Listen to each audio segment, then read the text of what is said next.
Here you are. Name. Name, Westerlund, W.E.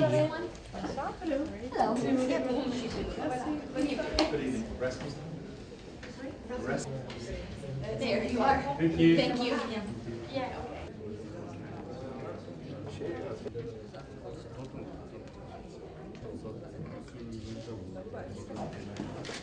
Hello, good evening. Good evening.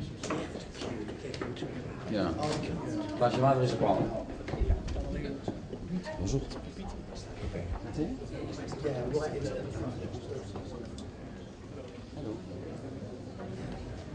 I believe that Europeans have good reason to look forward to a new era of transatlantic dialogue.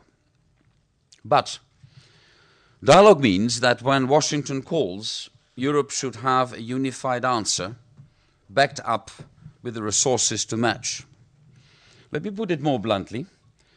If Europeans expect that the United States will close Guantanamo, sign up to climate change treaties, accept European Union leadership or European leadership on key issues, but provide nothing more in return, for example, in Afghanistan, than encouragement, they should think again.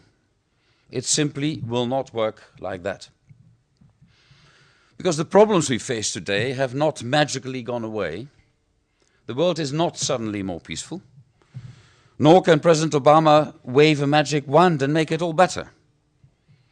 And it is important for Europeans to realize this as much as Americans do.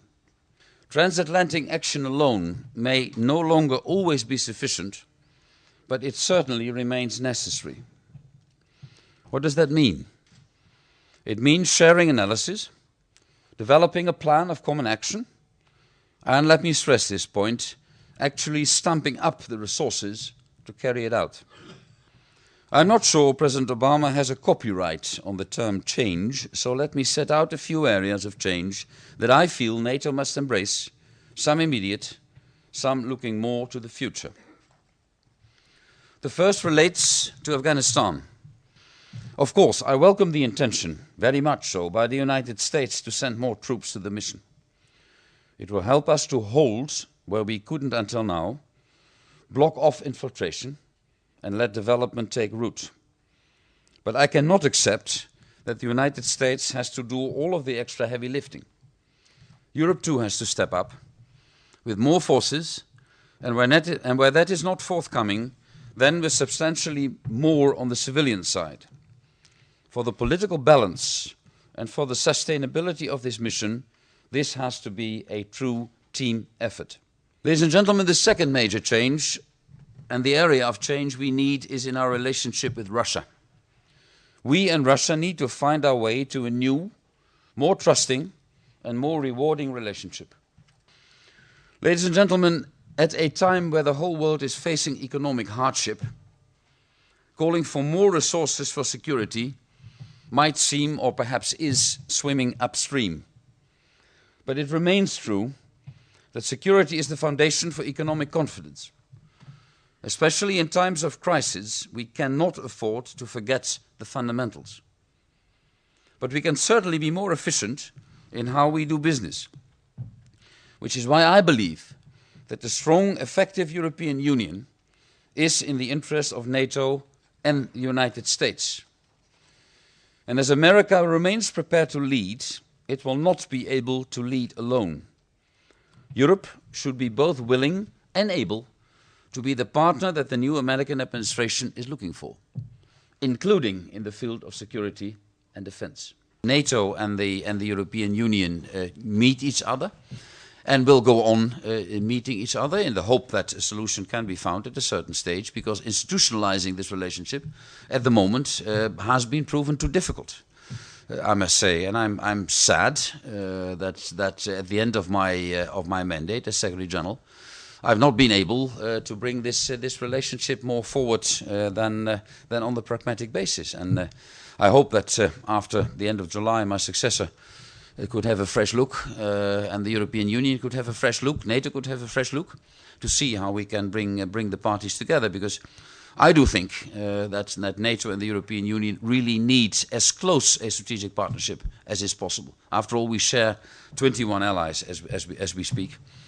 And after hopefully Albania and Croatia will join NATO, and you know that Croatia also has its European Union ambitions, so has Albania. So the number at a certain stage of allies and EU members we share will grow.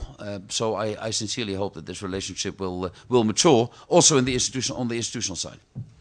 If in a situation like we had over the past weeks, NATO allies are totally deprived of gas, you will not see a NATO Secretary General stepping forward, raise his finger and tell the Europeans or the Russians or the Ukrainians for that matter, listen guys, you have to stop this.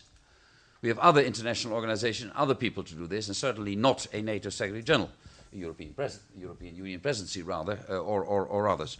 So we are not in the energy business, but of course, when a nation is for a long time deprived of all gas or all energy, in the North Atlantic Council, and quite rightly so, when a nation raises its finger and says, Secretary General, we would like to discuss the energy situation, should NATO then say, no, that's none of our business? I don't think so.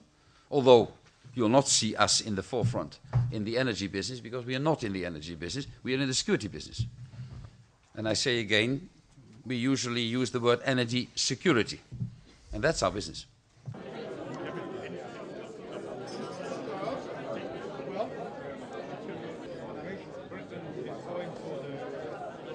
NATO and EU are in common in the field in Kosovo, in Afghanistan, in most of the operations.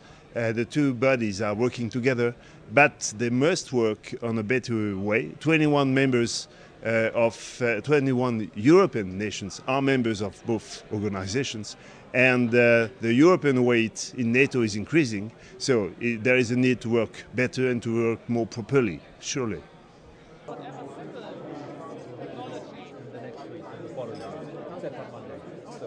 And if we look at NATO over the past 20 years even, from the end of the Cold War onward, NATO has met the challenges that the countries who are members of NATO have asked it to meet.